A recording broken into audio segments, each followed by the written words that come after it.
राधे कृष्ण दोस्तों।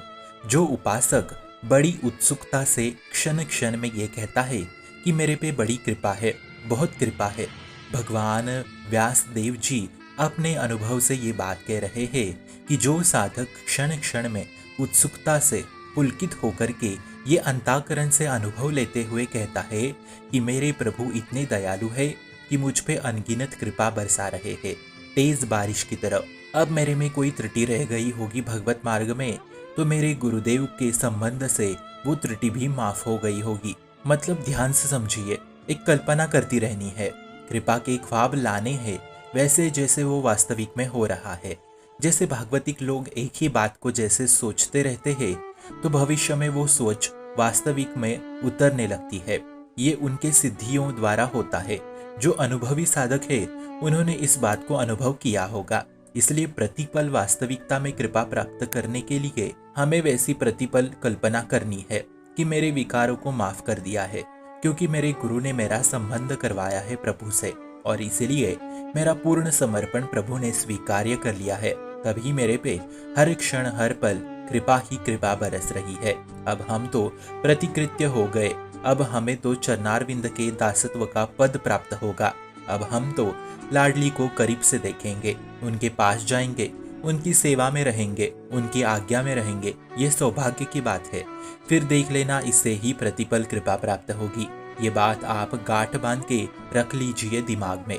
ये वेद व्यास के वचन है, कोई मनगढ़ंत बात नहीं है। इसलिए हमें अपने आप को अपने आराध्य देव की कृपा में स्वयं से ही सम्मिलित करा देना है कि बहुत कृपा है चारों तरफ, मेरे कृपा ही कृपा, मुझे कृपा घेरी हुई है। यद्यपि मैं पापी अधम हूँ, फिर भी गुरुदेव की कृपा से आराध्य देव की कृपा मेरे पे बरस रही है। चारों तरफ से कृपा मेरी रक्षा में तैनात है। ऐसे कृपा का कवच मैंने पहन रखा है। अभी माया मुझे कभी परास्त नहीं कर सकती। तत्तेनु कंपामम शुशमिक्षमानो।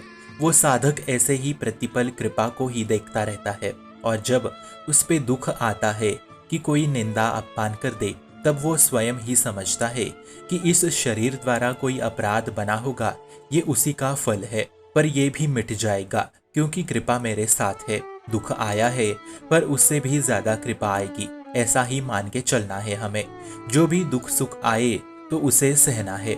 अगर धन सुख आ रहा है तो ज्यादा हर्षित मत होना, और अगर दुख निंदा अपमान धन हानि हो रही है तो दुखी मत होना। दोनों परिस्थिति में सम रहना है, कृपा को देखकर, और उसे सह जाना है, और प्रेम पूर्वक हृदय से, गदगद वाणी से, पुलकित शरीर से बार बार ये कहना है कि प्रभु मैं आपकी शरण में हूँ। हे नाथ, आप संभाल लेना कि कहीं ये मन विचलित ना कर दे, जिससे आपसे विमुख ना हो जाओ। आप देख लेना कि मैं कहीं आपको भूल ना जाऊं। ऐसे शरणागत होते हुए भी बारंबार शरणागत होते रहना है कि हे श्री जी बाबा, मैं आपकी शरण में हूँ। अब अंतिम बात ध्यान से सुनिए। इस प्रकार जो जीवन व्यतीत करता है वो बड़े से बड़े योगी तपस्वियों से भी उच्च परम पद को प्राप्त करता है। ये ठीक ऐसे होता है जैसे एक अरबपति पिता अपने बिगड़े हुए गवार बच्चे के नाम सारी संपत्ति कराता है। दुनिया में संस्कारी ज्ञानी बहुत बच्चे होंगे, पर वो पिता अपने अज्ञानी बच्चे के नाम ही संपत्ति कराता है, क्योंकि वो उसका बेटा है। ठीक ऐसे ही दुनिया में बड़े बड़े योगी तपस्वी होंगे, पर आप ऊपर बताए गए मार्ग पे चलते हैं तो प्रभु आपको आपका बच्चा समझ के अति उच्च परम पद दिलवाते हैं।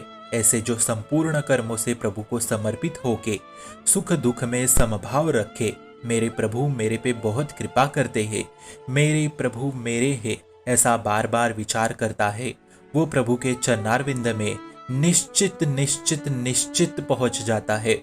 वो निश्चित रूप से कुंज महल की दंपत्ति संपत्ति को प्राप्त करता है। ये बहुत बड़ी बात है।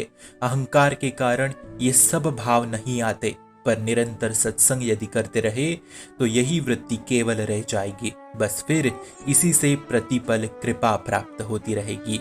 शुभम भवतु कल्याणमोस्तु। भक्ति का प्रसार करने हेतु इस चैनल को अपने मित्र और परिवार संग शेयर जरूर करें, और भक्ति दृढ़ करने हेतु इस चैनल को सब्सक्राइब करना ना भूले। राधे राधे।